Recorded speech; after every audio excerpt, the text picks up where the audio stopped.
1988년 가을, 서울올림픽의 환호가 채 가시지 않았던 시절이었습니다. 27살 청년 장모 씨는 평범한 아침을 맞았습니다. 성남의 낡은 단층집 문을 열며 어머니에게 말했습니다. 다녀올게요. 그것이 마지막 인사였습니다. 저녁이 되어도 그는 돌아오지 않았습니다. 이튿날도 그 다음 날도 마찬가지였습니다. 가족들은 파출소를 찾고 인근 병원을 뒤졌으며 친구들에게 전화를 돌렸습니다. 하지만 세상은 침묵했습니다. 1년이 지나고 5년이 흘렀습니다. 실종자 전단지는 빛이 바래고 가족들의 목소리는 쉬어갔습니다. 어느 날 이웃이 말했습니다. 이제 그만 잊으시지요. 살아있다면 연락했을 거예요. 그 말이 가장 아팠습니다. 망각이라는 이름의 폭력이었으니까요. 10년이 지나고 20년이 흘렀습니다. 장모 씨의 이름은 가족의 기억 속에서만 살아 있었습니다. 그리고 37년이 흐른 어느 날 멈춰있던 시간이 다시 움직이기 시작했습니다. 2025년 7월 장마가 끝나고 폭염이 시작되던 오후였습니다. 성남 중원구의 오래된 단층 주택. 환갑을 넘긴 여동생 장경숙 씨는 평소처럼 우편함을 열었습니다. 공과금 고지서와 동네 전단지 사이 낯선 봉투 하나가 눈에 들어왔습니다. 발신인은 광주광역시의 한 요양병원이었습니다. 봉투를 뜯는 순간 그녀의 손이 멈췄습니다. 성년 후견 동의서 피후견인 장모 1961년생. 그 이름을 보는 순간 세상이 조용히 기울었습니다. 37년 전 세상에서 사라졌던 오빠의 이름이었습니다. 처음엔 사기라고 생각했습니다. 동명이인이거나 누군가의 잔혹한 장난일 거라고 믿었습니다. 하지만 주민등록번호가 일치했습니다. 그녀는 떨리는 손으로 병원에 전화를 걸었습니다. 저기, 혹시 장모라는 분이 정말 계신가요? 상담원의 목소리는 담담했습니다. 네, 6월 초에 입소하셨습니다. 신원 확인이 필요해서 연락드린 겁니다. 전화를 끊은 뒤 그녀는 한참을 그 자리에 서 있었습니다. 눈물이 날 것도 같았고 웃음이 나올 것도 같았습니다. 오빠는 이미 죽은 사람이라고 믿고 있었습니다. 제사는 지내지 않았지만 마음속에서는 오래전에 장례를 치렀습니다. 그런데 이제 와서 살아있다니 그것이 정말 기쁨일까요? 아니면 공포일까요? 이틀 후 그녀와 딸은 광주행 KTX에 올랐습니다. 창밖으로 여름 들판이 빠르게 스쳐갔지만 그녀의 눈에는 아무것도 들어오지 않았습니다. 머릿속은 온통 1988년 그 가을로 가득했습니다. 27살의 오빠, 키가 크고 말이 적었던 사람, 저녁마다 담배를 피우며 골목을 걷던 뒷모습. 이제 64시 된 그는 어떤 얼굴로 변해 있을까요? 광주 외곽의 요양병원은 낡았지만 조용했습니다. 소독약 냄새와 함께 노인들의 기침 소리가 희미하게 섞여 있었습니다. 간호사가 복도 끝에 병실을 가리켰습니다. 저기 계세요. 창가 쪽 침대입니다. 문을 열자 한 줄기 햇살이 창문 너머로 들어왔습니다. 창가에는 한 노인이 앉아 있었습니다. 머리는 희끗희끗했고 등이 굽어 있었습니다. 그는 멍하니 창밖의 하늘을 바라보고 있었습니다. 오빠, 장경숙 씨의 목소리는 떨렸습니다. 노인이 천천히 고개를 돌렸습니다. 그의 눈은 흐릿했습니다. 백내장이 온 듯했습니다. 입술은 말라 있었고 손은 굳어 있었습니다. 하지만 그 얼굴의 윤곽은 unmistakably 오빠였습니다. 눈매가, 귓불이, 이마의 흉터가 그대로였습니다. 오빠, 나야, 경숙이야, 내 동생. 노인은 그녀를 한참 바라보다가 천천히 미소를 지었습니다. 그리고 뜻밖의 말을 꺼냈습니다. 형사님, 오셨어요? 그 한마디에 장경숙 씨의 눈에서 눈물이 터졌습니다. 그건 재회가 아니었습니다. 돌아온 사람은 오빠가 아니라 세월에 갇혀버린 유령이었습니다. 아니야, 오빠. 나야, 경숙이. 노인은 고개를 끄덕였지만 표정은 공허했습니다. 그는 다시 창밖을 보며 중얼거렸습니다. 새벽 4시에 나가야 해요. 소금 긁어야 해요. 그 목소리는 너무 익숙하면서도 낯설었습니다. 마치 아직도 어디선가 일을 시키는 누군가가 있는 듯했습니다. 간호사가 다가와 조용히 말했습니다. 인지 기능이 많이 저하됐어요. 치매 증상도 있고요. 계속 같은 말만 반복하세요. 소금이랑 형사 이야기뿐이에요. 어디서 오신 거예요? 전남 신안군 군평도요. 염전이 폐업하면서 그곳 주인이 이분을 이 병원에 입소시켰대요. 군평도요? 염전이요? 그녀는 그 말이 믿기지 않았습니다. 오빠는 서울에서 태어나 성남에서 자란 도시 사람이었습니다. 그럼 37년 동안 그 섬에 있었다는 거예요? 간호사는 말없이 고개를 끄덕였습니다. 장경숙 씨는 오빠의 손을 잡았습니다. 그 손은 차갑고 거칠었습니다. 손가락 마디가 휘어 있었고 손톱은 제멋대로 자라다 부러져 있었습니다. 그녀는 오빠의 발을 보았습니다. 발톱은 거의 빠져 있었고 피부는 염분에 절은 듯 하얗게 일어나 있었습니다.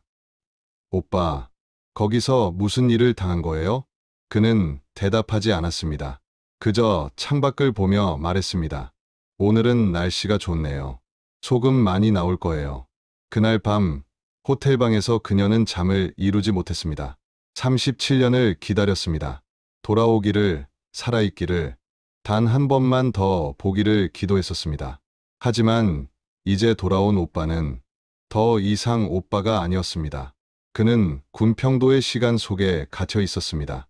그곳에서 멈춰버린 기억과 함께 지금도 보이지 않는 소금을 긁고 있었습니다. 장경숙 씨의 제보는 빠르게 언론에 퍼졌습니다. 2025년 8월 여러 방송사 취재진이 전남 신안군으로 향했습니다.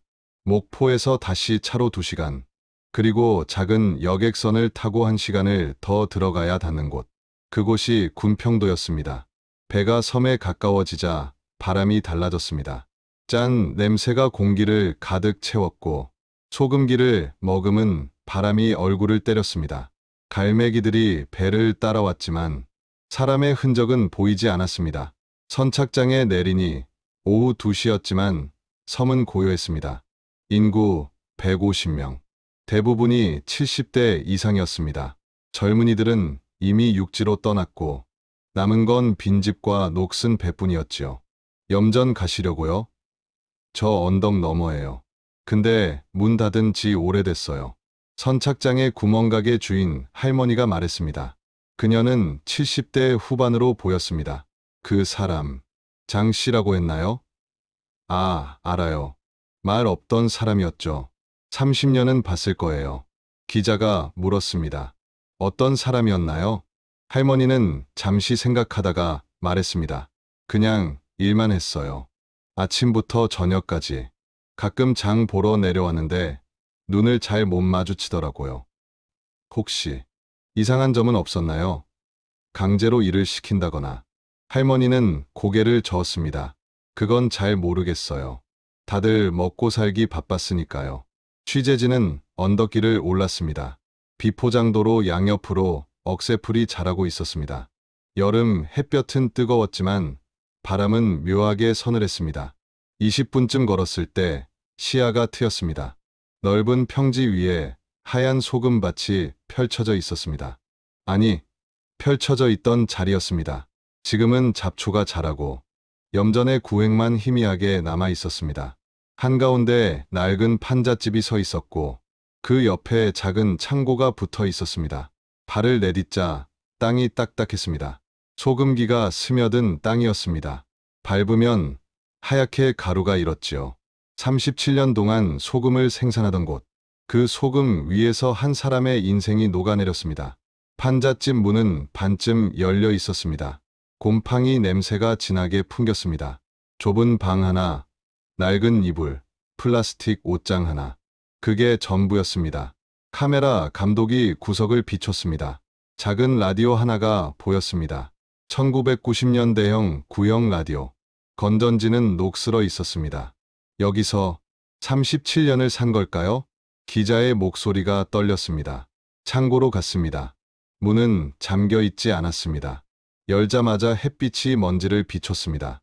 안에는 나무 갈퀴와 삽, 소금 수레가 있었습니다. 모두 녹슬어 있었습니다. 그런데 구석에 낡은 공책 하나가 있었습니다. PD가 조심스레 집어들었습니다. 표지는 해졌고 종이는 누렇게 변해 있었습니다. 첫 장을 펼쳤습니다. 삐뚤빼뚤한 글씨. 맞춤법은 틀렸지만 의미는 또렷했습니다. 1992년 5월 3일. 오늘도 이랬어요. 소금 많이 나왔어요. 1992년 5월 10일. 비 와요. 형님이 화났어요. 1992년 6월 7일. 형사 왔어요. 창고에 숨었어요. 2003년 1월 1일. 새해래요. 떡국 먹고 싶어요. 소금 긁었어요. 페이지마다 같은 문장이 반복됐습니다. 이랬다, 숨었다, 먹었다. 그게 그의 인생의 전부였습니다. 마지막 장은 2018년이었습니다. 크리스마스래요. 노래 좋아요. 오늘도 이랬어요. 그 뒤로는 빈 페이지뿐이었습니다. PD는 햇빛 아래서 공책을 다시 펼쳤습니다. 26년의 기록이었습니다. 글씨는 서툴렀지만 그 속엔 인간의 흔적이 고스란히 남아 있었습니다. 마을로 내려온 취재진은 주민 몇 명을 더 만났습니다. 새벽에 염전 가는 걸 봤어요. 4시쯤이었죠. 어두운데 혼자 걷더라고요. 등에 갈퀴를 메고. 임금이요? 글쎄요. 통장도 없었을 거예요. 그냥 일했어요. 늘 일했어요. 한 할머니가 말했습니다. 가게에 와서 라면 하나 사갔어요. 돈도 잘 못 내고 그냥 불쌍해서 줬어요. 근데 우린 다 알면서도 모른 척했어요. 왜요? 그 사람 주인이 무서운 사람이었어요. 손대는 거 봤다는 소문도 있었죠. 그래도 섬에서 제일 큰 사업자였으니까 누구도 입을 못 열었어요. 기자가 물었습니다. 신고는 안 하셨나요? 할머니는 고개를 숙였습니다. 미안해요. 그땐 다 남의 일 같았어요. 취재진은 염전 주인 A씨의 집을 찾았습니다. 마을 입구의 양옥 2층 집. 섬에서 가장 크고 새 것이었습니다. 그러나 초인종을 눌러도 아무 대답이 없었습니다. A씨는 5년 전 육지로 이사 갔다고 했습니다. 염전 문 닫고 나서 떠났어요. 일꾼들은 다 요양원으로 보냈다고 하더라고요. 해가 기울 무렵 취재진은 다시 염전으로 갔습니다. 석양이 소금밭을 붉게 물들였습니다. 바람이 불자 하얀 가루가 흩날렸습니다. 여전히 소금 냄새가 났습니다. 37년 전 27살의 청년이 이곳에 왔습니다. 그가 속았는지 끌려왔는지 아니면 스스로 왔는지는 아무도 모릅니다. 하지만 분명한 건 그는 이곳에서 늙었다는 사실이었습니다. 새벽 4시에 일어나 소금을 긁었습니다. 여름의 땡볕 아래서 겨울의 찬바람 속에서도 비가 와도 일했습니다. 형사가 오면 숨었고 형사가 가면 다시 나왔습니다. 그게 37년이었습니다. 카메라가 염전을 비췄습니다. 폐허가 된 소금밭, 무너진 창고, 녹슨 도구들. 그리고 그 모든 것 위로 석양이 지고 있었습니다. 여기가 그 사람의 세상 전부였네요. 기자의 중얼거림이 바람에 흩어졌습니다. 군평도의 소금은 이제 더 이상 생산되지 않습니다. 하지만 이 섬은 한 사람의 인생을 여전히 기억하고 있습니다. 땅에 스며든 소금처럼 지워지지 않는 흔적으로 남아 있습니다. 2025년 8월 말 서울대학교병원 법의학-재활의학 공동팀에서 장모 씨의 정밀 검진이 시작됐습니다. 광주 요양병원에서 이송된 그는 병원 가운을 입고 검사대에 앉아 있었습니다. 소금, 긁어야 해요. 그는 여전히 같은 말을 반복했습니다. 담당 의사는 이경민 교수. 30년 경력의 법의학 전문의였지만 이번 환자는 달랐습니다. 37년이라는 시간이 한 인간의 몸에 어떤 흔적을 남기는지 우린 그 증거를 보게 될 겁니다. 첫 검사는 발이었습니다. 엑스레이에는 변형된 발가락뼈가 보였습니다. 10개 중 7개가 비틀려 있었고 발톱 절반은 빠져 있었습니다. 피부는 딱딱하게 굳어 있었습니다. 이건 맨발로 딱딱한 표면을 수십 년 걸은 흔적입니다. 염전은 여름엔 60도까지 올라가죠. 그 위를 매일 걸었다면 이 교수는 말을 잇지 못했습니다. 손을 검사했습니다. 손가락 관절은 굽어 있었고 손목엔 오래된 골절 흔적이 있었습니다. 제대로 치료받지 못한 뼈가 어긋난 채 붙어 있었습니다. 손톱 밑엔 검은 선이 보였습니다. 만성적인 외상, 그리고 노동의 흔적이었습니다. 이 손으로 37년간 소금 갈퀴를 쥔 겁니다. 등과 어깨, 척추는 휘어 있었고 디스크는 내려앉아 있었습니다. 어깨뼈 주변에는 둔기에 맞은 듯한 타박 흔적이 겹겹이 남아 있었습니다. 이건 단순한 낙상 자국이 아닙니다. 주기적 폭행의 흔적이에요. 치아는 더 참혹했습니다. 28개 중 5개만 남아 있었고 나머지는 빠지거나 썩어 있었습니다. 최소 20년 이상 치료받지 못했어요. 음식도 약도 아무것도 없었던 겁니다. 영양검사 결과는 만성 영양실조, 비타민 D, 철분, 칼슘 모두 정상 이하. 아마도 라면, 밥, 김치, 그게 전부였을 겁니다. 피부에는 암 전 단계 병변이 여럿 있었습니다. 얼굴, 팔, 목엔 짙은 색소 침착이 남아 있었습니다. 모자도 차단제도 없이 수십 년을 햇볕 아래서 일한 결과죠. 종합 소견서가 나왔습니다. 피검사자 장모 64세, 남는 장기간의 강제 노역으로 인한 다발성 손상을 보임. 발 변형, 관절 손상, 척추 변형, 영양실조, 치아 상실, 피부 손상 등 복합적 후유증 존재. 이는 최소 30년 이상 지속된 육체 노동과 부적절한 의료 영양 환경의 결과로 판단됨. 의료진은 심리검사도 진행했습니다. 정신건강의학과 박준서 교수가 담당했습니다. 장모 씨, 지금 어디에 있는지 아세요? 염전이요. 아니에요. 여긴 병원이에요. 아, 병원이요? 형사 왔어요? 대화가 되지 않았습니다. 그는 현실과 과거를 구분하지 못했습니다. 박 교수는 고개를 숙였습니다. 중증 치매와 PTSD가 함께 나타나는 사례입니다. 특히 염전에 대한 기억이 강박적으로 반복되고 있어요. 37년간의 공포가 뇌에 각인된 겁니다. 그건 이제 지워지지 않아요. 회복은 가능할까요? 어렵습니다. 그는 이미 군평도의 시간 속에서 살고 있어요. 몸은 서울에 있어도 마음은 여전히 그 염전에 있습니다. 9월 초 장경숙 씨는 오빠의 검진 기록을 받아들었습니다. 두꺼운 의료 파일, 엑스레이, 혈액 수치, 소견서. 그 모든 것이 37년의 고통을 말하고 있었습니다. 오빠가 이렇게 된 거예요? 그녀는 울지 않았습니다. 눈물은 이미 말라버렸습니다. 그날 저녁 인권 변호사 김민준 씨가 찾아왔습니다. 이건 인신매매이자 강제노역입니다. 형법상 여러 죄목이 적용됩니다. 그럼 처벌할 수 있나요? 쉽지 않습니다. 시간이 너무 흘렀고 증언도 불가능합니다. 그럼 그냥 두란 말입니까? 아니요. 싸워야죠. 오빠를 위해서가 아니라 다음 피해자를 막기 위해서라도요. 밤이 되었습니다. 장경숙 씨는 병실로 돌아갔습니다. 오빠는 천장을 바라보고 있었습니다. 오빠, 소금 많이 나왔어요. 오빠, 이제 안 긁어도 돼. 이제 자유야. 노인은 고개를 저었습니다. 안 돼요. 형님이 화내요. 그녀는 깨달았습니다. 자유는 육지가 아니라 마음의 문제였다는 것을. 그의 몸은 구출됐지만 영혼은 여전히 갇혀 있었습니다.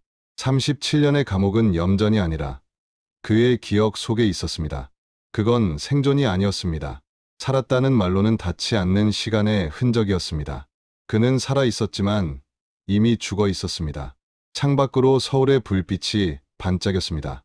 하지만 그의 눈엔 여전히 군평도의 소금밭만 보였습니다. 의료진의 마지막 소견.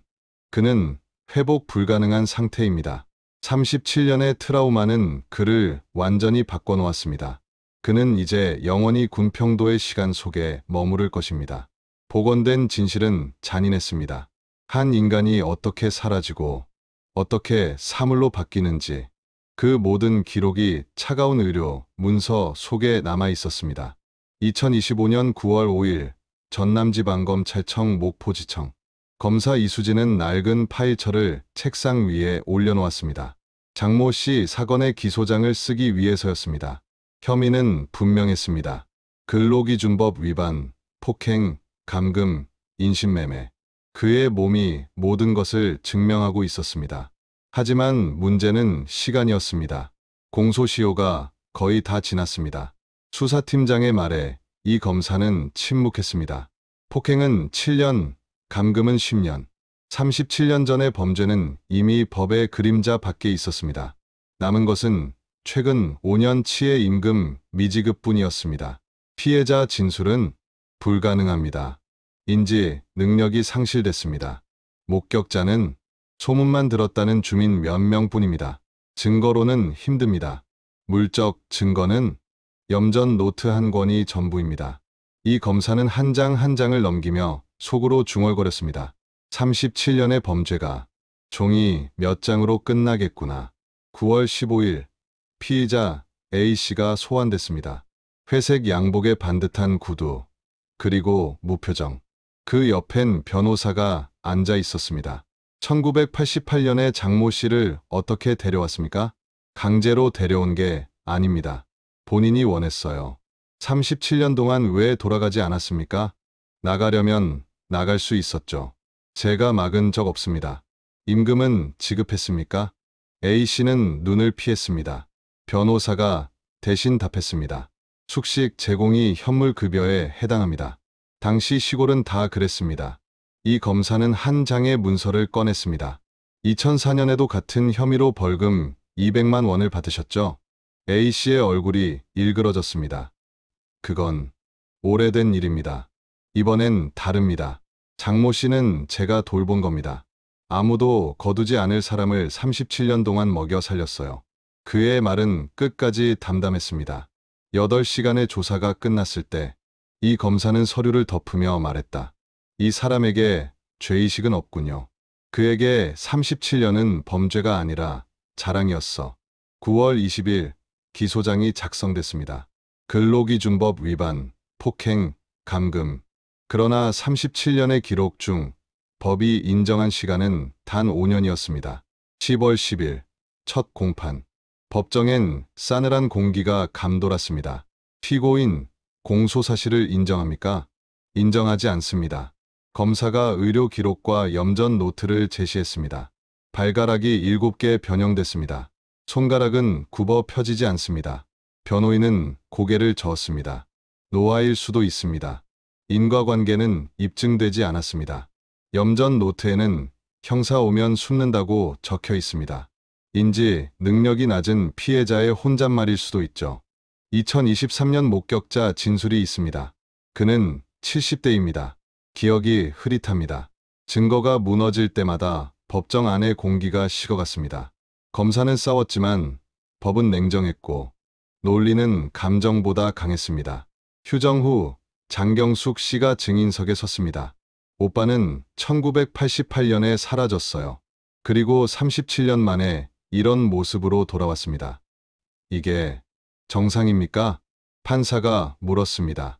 자발적으로 섬에 갔을 가능성은 없습니다. 그럼 증거는? 그녀는 대답하지 못했습니다. 눈을 감자 오빠의 얼굴이 떠올랐습니다. 말라붙은 입술, 굽은 손가락. 그러나 그것들은 법이 인정하는 증거가 아니었습니다. 11월 15일 두 번째 공판. A씨의 최후 진술. 그는 당당했습니다. 저는 선한 일을 했습니다. 그 사람은 혼자 살 수 없었어요. 밥 주고 재웠습니다. 그게 임금 아닙니까? 요즘 세상에 공짜 밥이 어디 있습니까? 그의 목소리는 단단했고 떳떳했습니다. 마치 착취가 아니라 보살핌이라도 된다는 듯이. 검사는 마지막으로 말했다. 피고인은 한 사람의 인생을 37년간 빼앗았습니다. 이것은 단순한 근로 문제가 아니라 인간의 존엄을 훼손한 범죄입니다. 징역 3년을 구형합니다. 변호인은 고개를 들었습니다. 증거가 없습니다. 동정으로 판결할 수는 없습니다. 12월 20일 선고 공판. 법정은 조용했습니다. 피고인을 징역 6개월에 처한다. 다만 1년간 집행을 유예한다. 벌금 300만 원을 병과한다. 순간 공기가 멎었습니다. 장경숙 씨가 중얼거렸습니다. 37년이 300만 원이에요. 판사는 덧붙였습니다.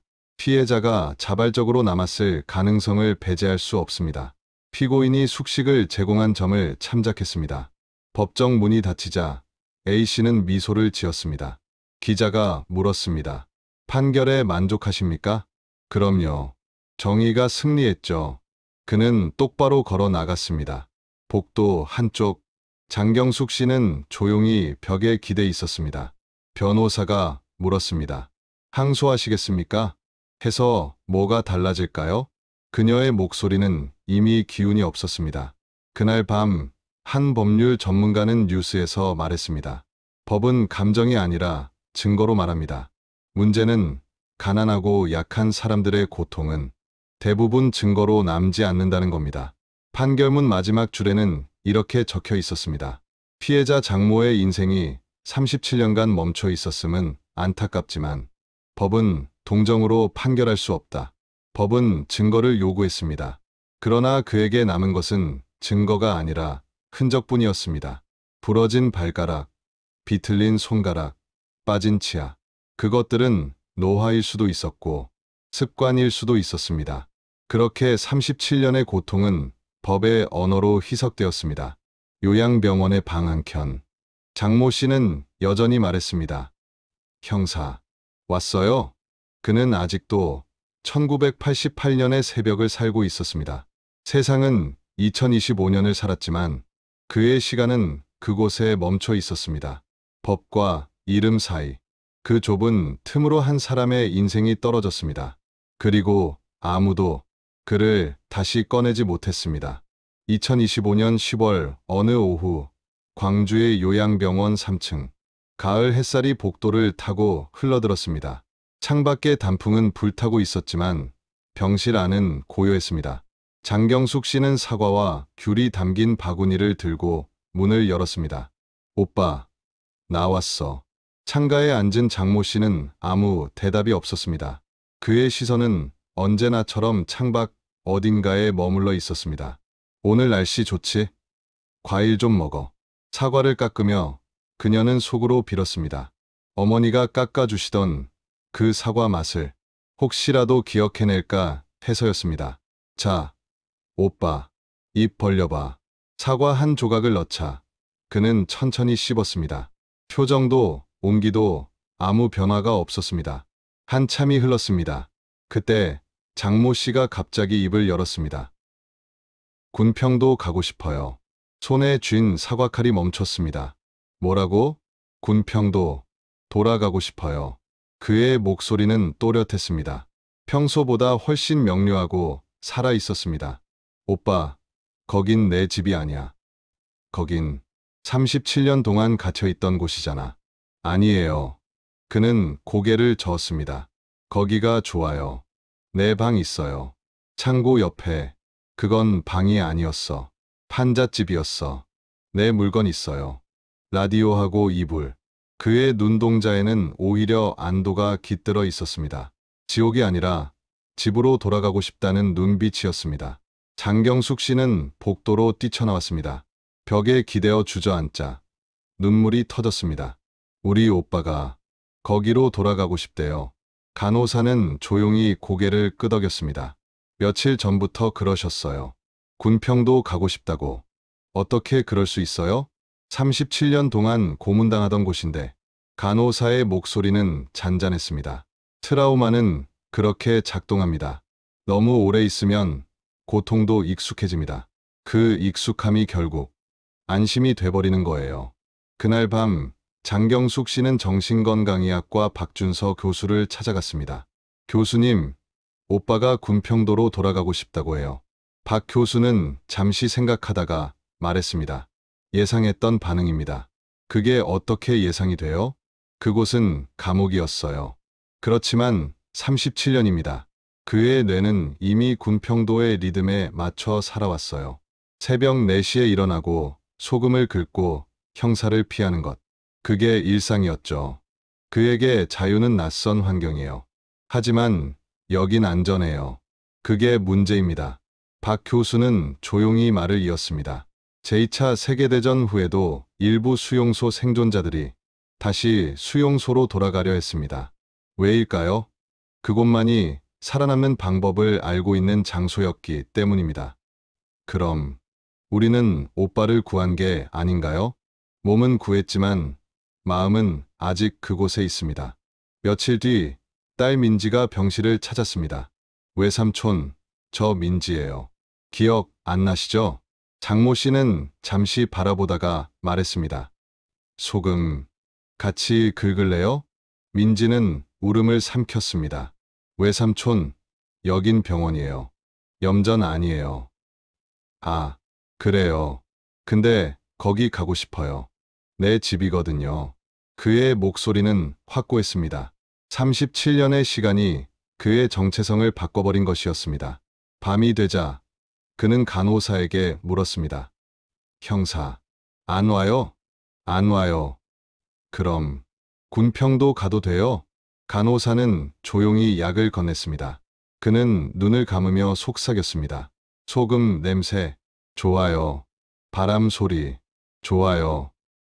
거기, 편해요.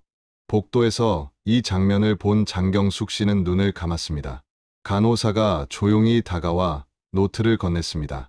그 안에는 오빠가 그린 그림이 있었습니다. 사각형 염전, 작은 판잣집, 그리고 둥근 해. 그 아래엔 삐뚤빼뚤한 글씨가 적혀 있었습니다. 집 가고 싶어요. 장경숙 씨는 그 노트를 부여잡았습니다. 지옥을 집이라 부르는 오빠. 그는 이미 군평도의 일부가 되어버린 사람이었습니다. 자유는 그에게 선물이 아니었습니다. 자유는 또 다른 감옥이었습니다. 37년의 굴레가 너무 깊어서 이제 그는 그 안에서만 숨을 쉴 수 있었습니다. 그녀는 깨달았습니다. 오빠를 구출했지만 구원하지는 못했다는 것. 창문을 열자 가을바람이 들어왔습니다. 그 바람 속엔 소금 냄새가 섞여 있었습니다. 오빠가 그리워하는 냄새, 오빠가 돌아가고 싶어 하는 곳의 냄새, 지옥의 냄새였습니다. 2024년 11월 중순, 판결이 내려지고 한 달이 지났습니다. 언론은 이미 다른 사건을 쫓고 있었고, 뉴스의 제목 속에서 군평도라는 이름은 사라졌습니다. 하지만 장경숙 씨는 여전히 멈춰 있었습니다. 매주 광주를 오가며 오빠를 돌보았지만 마음 한켠에는 끝나지 않은 의문이 남아 있었습니다. 정말 오빠는 그 오랜 시간 동안 단 한 번도 도망칠 기회가 없었던 걸까? 11월 20일 오후 3시 전남지방경찰청에 전화벨이 울렸습니다. 저 군평도 사는 사람인데요. 그 장모 씨 사건 말이에요. 수사관이 녹음 버튼을 눌렀습니다. 네, 말씀하세요. 사람들이 잘못 알고 있는 것 같아서요. 그 사람 도망친 적 있어요. 뭐라고요? 봤어요. 90년대 중반쯤이었을 거예요. 새벽에 낚시 나가다가 부두에서 봤어요. 혼자였어요. 배에 타려는 것 같았는데 한참 서 있다가 그냥 돌아가더라고요. 왜 이제 말씀하십니까? 그땐 그냥 이상한 사람이려니 했어요. 정신이 온전치 않은 것 같았거든요. 근데 뉴스 보고 나니까 맘이 걸려서요. 그 한 통의 전화를 시작으로 잊혀졌던 증언들이 이어졌습니다. 두 번째 제보자는 마을 구멍가게 주인이었습니다. 그 사람 밤마다 돌아다녔어요. 혼자서요. 아무도 따라오지 않았어요. 언제쯤이었습니까? 2000년대 초반부터 자주 봤어요. 밤 11시, 12시쯤 그냥 걷기만 했어요. 그러다 다시 염전 쪽으로 올라가더라고요. 세 번째 제보는 더 충격적이었습니다. 2010년쯤 우리 집 앞까지 왔어요. 대문 앞에 서 있길래 물었죠. 길 잃으셨어요? 그랬더니 그냥 고개 숙이고 가버리더라고요. 아무 말도 없이요. 그의 모습은 마치 도망치는 사람이 아니라 어디로 가야 할지 모르는 유령 같았습니다. 11월 25일 경찰은 다시 군평도로 향했습니다. 이번에는 더 깊숙이, 더 집요하게 폐허가 된 염전과 창고, 쓰러진 판잣집 사이를 뒤졌습니다. 그리고 그곳에서 낡은 비닐봉투 하나가 발견됐습니다. 안에는 습기에 젖은 종이, 조각들이 들어 있었습니다. 조심스럽게 펼치자 삐뚤빼뚤한 글씨들이 드러났습니다. 1998년 3월 12일. 오늘 배에 타려 했어요. 근데 무서워요. 어디 가야 해요? 집이 어디예요? 2003년 7월 8일. 마을 갔어요. 사람들 봤어요. 말 걸고 싶었어요. 근데 안 돼요. 2007년 11월 1일. 형사 안 왔어요. 근데 못 가요. 어디로 가요? 2015년 5월 20일. 나 이름이 뭐예요? 집이 어디예요? 모르겠어요. 20여 장의 쪽지에 모두 같은 문장이 반복되었습니다. 가고 싶다. 그런데 무섭다. 집이 어딘지 모르겠다. 수사팀장은 오랜 침묵 끝에 말했습니다. 이건 감금이 아니야. 그럼 뭡니까? 세뇌야. 정신적 포획이야. 경찰은 다시 주민들을 불러 모았습니다. 장모 씨가 혼자 돌아다니는 걸 본 적 있습니까? 밤마다 봤어요. 그냥 걸었어요. 한 번은 부두에 앉아 있더라고요. 한참을 그렇게 있다가 염전으로 돌아갔어요. 누가 따라오거나 감시하는 사람은 없었습니까? 없었어요. 항상 혼자였어요. 한 노인은 이렇게 말했습니다. 괜찮아요? 라고 물었더니 그 사람이 대답했어요. 괜찮아요. 집에 가야 해요. 그래서 집이 어디냐고 물었죠. 그랬더니 염전을 가리켰어요. 또 다른 주민은 태풍대를 떠올렸습니다. 대피하라 방송 나왔는데 그 사람은 안 내려왔어요. 여기가 좋아요라며 염전에 남았어요. 섬의 회관 앞 CCTV. 2020년 이후 설치된 카메라가 말했습니다. 2022년 6월 새벽 5시. 그는 마을을 걸었습니다. 멈추고 두리번거리다 다시 염전으로 향했습니다. 2023년 3월 밤 10시. 부두의 배 앞에서 손을 얹었습니다. 한참을 바라보다 조용히 뒤돌아섰습니다. 2024년 9월 구멍가게 유리문 앞에 서서 안을 들여다보다 그냥 돌아섰습니다. 그는 언제나 자유로웠지만 단 한 번도 자유롭지 않았습니다. 서울대병원 정신건강의학과 이진수 교수는 이 영상을 보고 말했습니다. 이건 학습된 무기력입니다. 학습된 무기력이요? 탈출할 힘이 있어도 탈출이 불가능하다고 믿는 상태죠. 쇠사슬은 눈에 보이지 않지만 그의 머릿속에는 여전히 묶여 있었던 겁니다. 그는 코끼리 이야기를 꺼냈습니다. 어린 코끼리를 묶어놓으면 성체가 돼서도 그 자리에 머물러 있습니다. 왜냐면 도망쳐도 소용없다고 배웠으니까요. 수사관이 물었습니다. 그럼 장모 씨도 그렇게 된 겁니까? 그렇습니다. 초기엔 실제 감금과 폭력이 있었고 그 후엔 두려움이 스스로를 가두었습니다. 정신이 먼저 포기한 거죠. 12월 초 경찰은 재조사 결과를 발표했습니다. 피해자는 2000년대 이후 물리적으로는 감금되지 않았던 것으로 보입니다. 그러나 초기의 폭력으로 인한 정신적 장애로 자유를 인식하지 못했습니다. 하지만 법은 여전히 냉정했습니다. 감금죄는 물리적 구속이 있어야 합니다. 보이지 않는 쇠사슬은 증명할 수 없습니다. 그 말은 곧 정신의 감옥은 법의 언어로는 다룰 수 없다는 뜻이었습니다.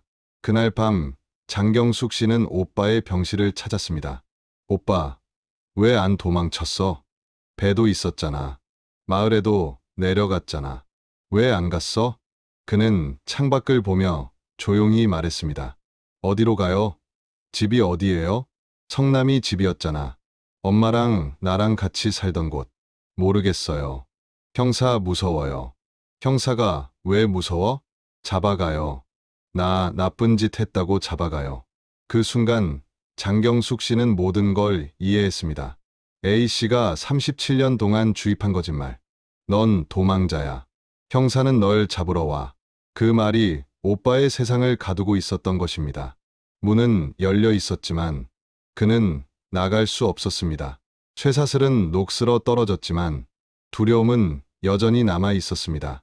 이보다 잔혹한 감옥이 있을까요? 문이 열려 있는데 나갈 수 없는 감옥. 쇠사슬이 없는데 묶여있는 포로.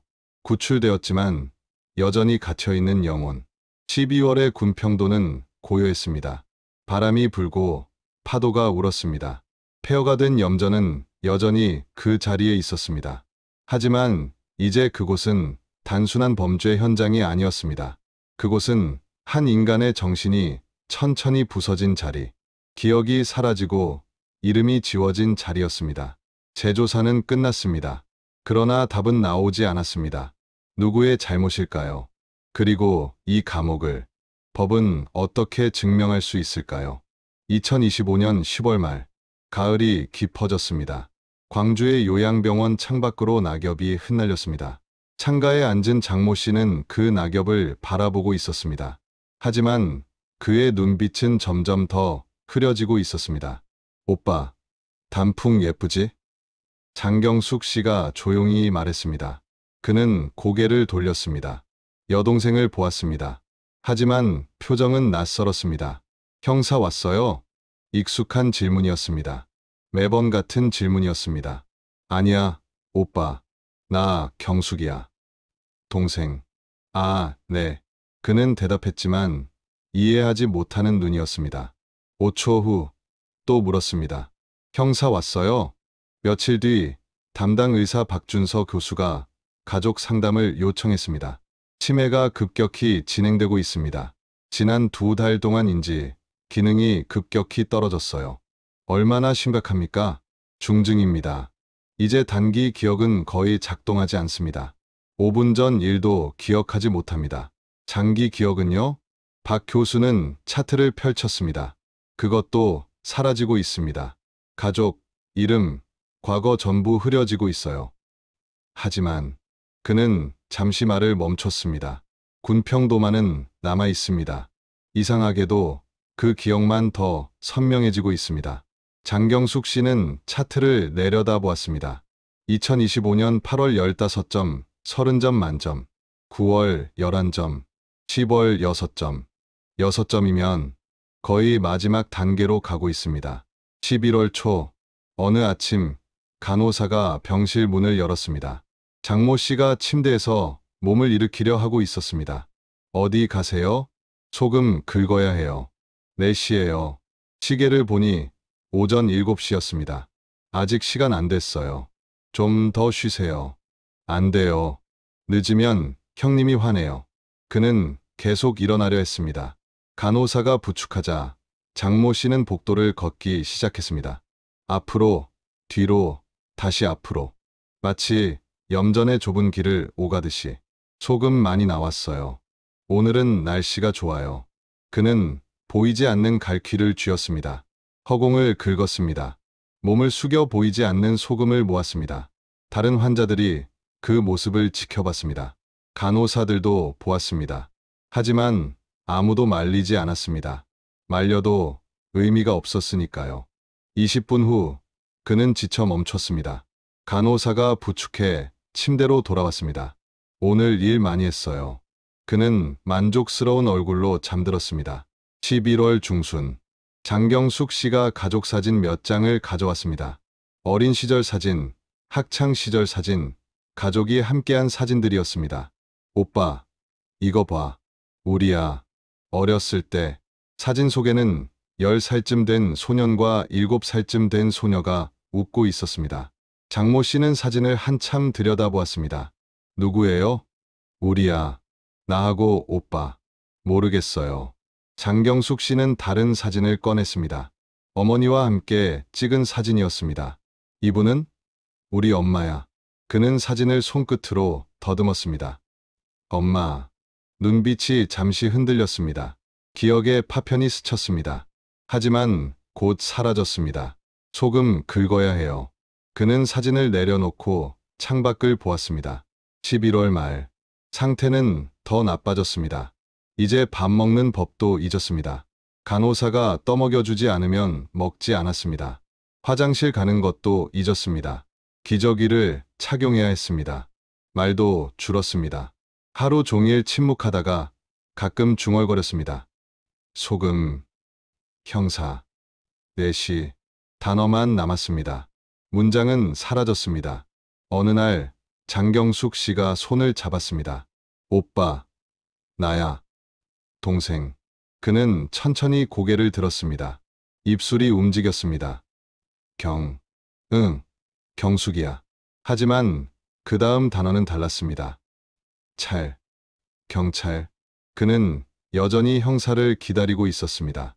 그녀의 이름은 끝내 입 밖으로 나오지 않았습니다. 장경숙 씨는 손을 놓았습니다. 눈물이 흘렀습니다. 간호사들은 매일 기록을 남겼습니다. 11월 18일 오늘도 소금, 형사 반복, 식사 거부, 11월 21일 가족 방문, 무반응, 11월 25일 밤새 복도 배회, 4시 중얼거림, 11월 28일 발열, 감기 증상, 약물 투여, 면역력이 약해졌습니다. 의사가 말했습니다. 이젠 작은 감염도 위험합니다. 얼마나 남았나요? 그 질문에 의사는 아무 말도 하지 못했습니다. 11월 마지막 주, 장모 씨는 거의 말을 하지 않았습니다. 하루 종일 창밖만 바라봤습니다. 누구도 알 수 없었습니다. 그가 무엇을 보고 있는지. 하지만 어쩌면 군평도를 보고 있었을 겁니다. 넓은 소금밭, 새벽의 하늘, 갈매기, 그리고 짠 바람. 그날 밤 그는 갑자기 눈을 크게 떴습니다. 창밖을 응시했습니다. 소금 많이. 그리고 미소 지었습니다. 37년 만에 미소였습니다. 간호사가 급히 달려왔습니다. 맥박은 약해지고 있었습니다. 보호자분, 오셔야 할 것 같아요. 장경숙 씨가 달려왔습니다. 그의 손을 잡았습니다. 차가워지는 손을. 오빠, 나야, 경숙이. 그는 여동생을 보았습니다. 아니, 여동생 너머를 보았습니다. 그의 눈동자에는 푸른 하늘과 바다가 비쳤습니다. 많이 나왔어요. 그의 마지막 말이었습니다. 의사가 시계를 보았습니다. 새벽 4시 7분. 그가 평생 일어나던 시간. 37년 동안 그가 소금을 긁으러 나가던 시간이었습니다. 장경숙 씨는 오빠의 손을 놓지 않았습니다. 한참을 그렇게 앉아 있었습니다. 이제 쉬어도 돼. 오빠. 창밖으로 새벽이 밝아오고 있었습니다. 2025년 11월의 마지막 새벽. 기억은 모두 사라졌습니다. 가족도, 이름도, 과거도 잊었습니다. 하지만 군평도만은 잊지 않았습니다. 마지막 순간까지. 마지막 순까지. 그는 끝내 고향으로 돌아가지 못했습니다. 아니, 어쩌면 이미 돌아갔는지도 모릅니다. 그의 고향은 군평도였으니까요. 지옥이 고향이 된 사람. 사라지는 기억 속에 남은 마지막 풍경은 소금과 형사와 새벽 4시였습니다. 그것이 그의 전부였고 그것이 그의 인생이었습니다. 2025년 12월 군평도의 염전은 여전히 폐허입니다. 잡초 사이로 누군가 작은 표지판을 세워두었습니다. 장모 1961 2025점. 이곳에서 37년을 살았던 사람. 바람은 여전히 소금기를 머금고 붑니다. 파도는 여전히 해안을 때립니다. 하지만 그를 기억하는 사람은 점점 줄어들고 있습니다. 포털 사이트에서 이 사건을 검색하는 사람도 이젠 거의 없습니다. 우리는 정말로 누군가의 고통을 보고 있었을까요? 아니면 보고 싶은 것만 보고 있었던 걸까요? 장모 씨의 이야기는 끝났습니다. 하지만 그가 남긴 질문은 아직 대답을 기다리고 있습니다. 지금 이 순간에도 어딘가에서 누군가 보이지 않는 쇠사슬에 묶여 있을지 모릅니다. 기억은 사라지지만 우리가 외면했던 그 시선만큼은 남아야 하지 않을까요? 지금까지 실종의 흔적 군평도의 시간이었습니다. 이야기는 끝났지만 남겨진 이들의 기다림과 그리움은 여전히 이어지고 있습니다. 우리가 함께 기억하고 그 마음을 나눌 때 그들의 고통은 조금은 가벼워질지도 모릅니다. 다음 이야기에서도 잊힌 이들의 흔적을 함께 따라가 주세요. 지금까지 실종의 흔적이었습니다. 구독과 알림 설정으로 우리의 기억을 이어가 주세요.